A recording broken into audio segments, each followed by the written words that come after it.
শীত শেষ, গরমটাও কিন্তু তেমন প্রখর নয়। চারিদিকে সজনে গাছের বেশ ফুল ভরে গেছে। আর এই সজনে ফুল, ডাঁটা বা পাতার শাক যে কতটা উপকার তা কারোরই অজানা নয়। তাই এই জিনিসটা সবারই খাওয়া উচিত। নমস্কার বন্ধুরা, ভাই বোনের হেসেল ঘরে সবাইকে স্বাগত।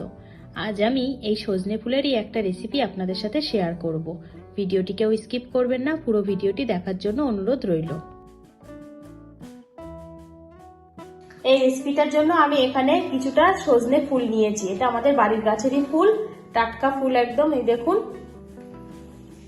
আর একটা মাঝারি সাইজের বেগুনের অর্ধেকটা ছোট ছোট করে কেটে নিয়েছি, একটা টমেটো কুচি, একটা পেঁয়াজ আর কয়েকটা কাঁচা লঙ্কা। আজ যে রেসিপিটা বানাবো খুব সহজেই এবং কম উপকরণ দিয়েই তাড়াতাড়ি বানানো যাবে এবং স্বাস্থ্যকর একটা রেসিপি। চলুন রান্নাটা শুরু করি।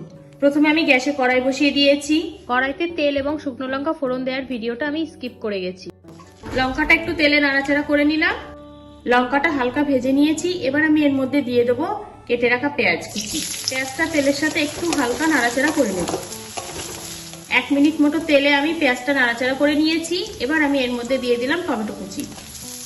টমেটো এবং পেঁয়াজটা ভালোভাবে তেলের সাথে নাড়াচাড়া করে নেব, যেন কাঁচা ভাবটা না থাকে। আপনারা চাইলে এই রেসিপিটা নিরামিষভাবেও করতে পারেন, মানে পেঁয়াজ ছাড়াও এটা করা যাবে, ভালো লাগবে। আবার চাইলে এর সাথে রসুনও অ্যাড করতে পারেন। টমেটো এবং পেঁয়াজটা দেখুন হালকা নরম হয়ে গেছে, গলেও গেছে টমেটোটা। এবার আমি এর মধ্যে দিয়ে দেব কেটে রাখা বেগুনগুলো।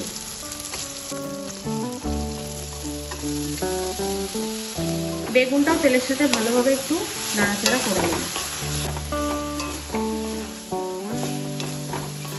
বেগুনটা তেলের সাথে ভালোভাবে নাড়াচাড়া করে নিয়েছি। এখন আমি এর মধ্যে দিয়ে দেবো 1/2 চামচ লবণ, 1/2 চামচ হলুদ গুঁড়ো। সবকিছু ভালোভাবে মিশিয়ে নেব।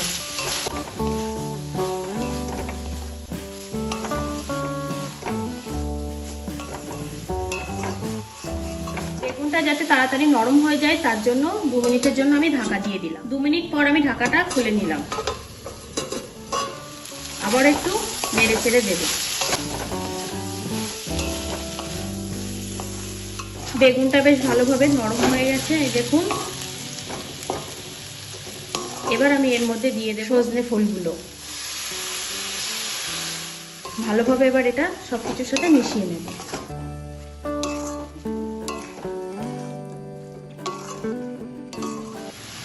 এই শীতের শেষে গরমের শুরুতে এই সময় কত রকম রোগ ব্যাধি আসে, কিন্তু সেই সব রোগ, কিছু কিছু রোগ প্রতিরোধের জন্য এই সজনে ফুল, সজনে পাতার রস, সজনের ডাঁটা কিন্তু সত্যি খুব উপকারী জিনিস একটা।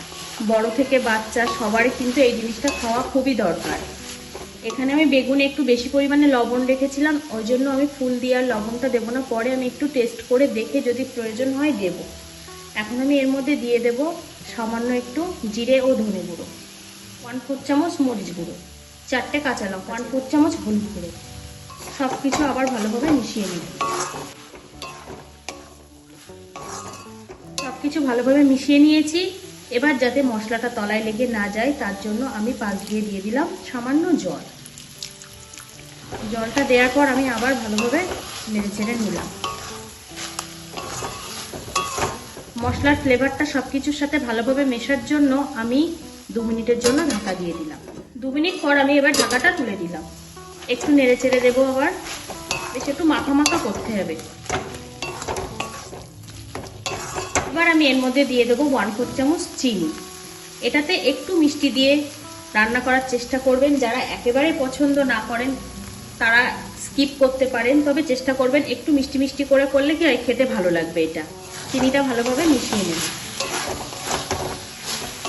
আমি একটু টেস্ট করে দেখলাম যে লবণটা একটু কম আছে, তাই জন্য আমি এখানে 1/4 চামচ লবণ দিয়ে দিলাম। এটাও এবার ভালোভাবে মিশিয়ে নেব। কিছু বেশ ভালোভাবে মিশিয়ে নিয়েছি। রান্নাটা আমার প্রায় শেষের পথে। এখন আমি এর মধ্যে দিয়ে দেবো কিছুটা ধনেপাতা কুচি। ধনেপাতা কুচিটা অপশনাল, আপনারা এটা না চাইলে না দিতে পারেন। এটা এবার ভালোভাবে মিশিয়ে নেব।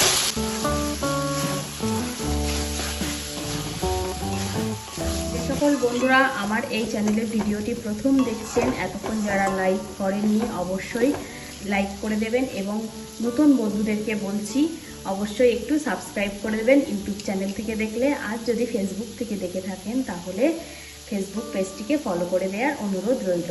তাহলে সবার প্রথমে নতুন নতুন রেসিপির যে আপডেটগুলো আমি দেবো আপনার ফোনে নোটিফিকেশান চলে যাবে।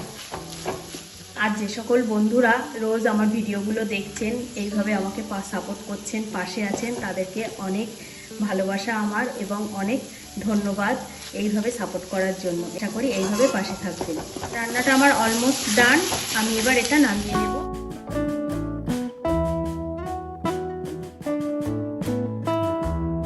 আজকের রেসিপিটা তাহলে এই পর্যন্ত। যে সকল নতুন বন্ধু আমার ইউটিউব চ্যানেল থেকে দেখছেন তারা অবশ্যই চ্যানেলটিকে সাবস্ক্রাইব করে দেবেন। আর যে সকল বন্ধুরা ফেসবুক থেকে দেখছেন তারা অবশ্যই ফেসবুক পেজটিকে ফলো করে দেবেন।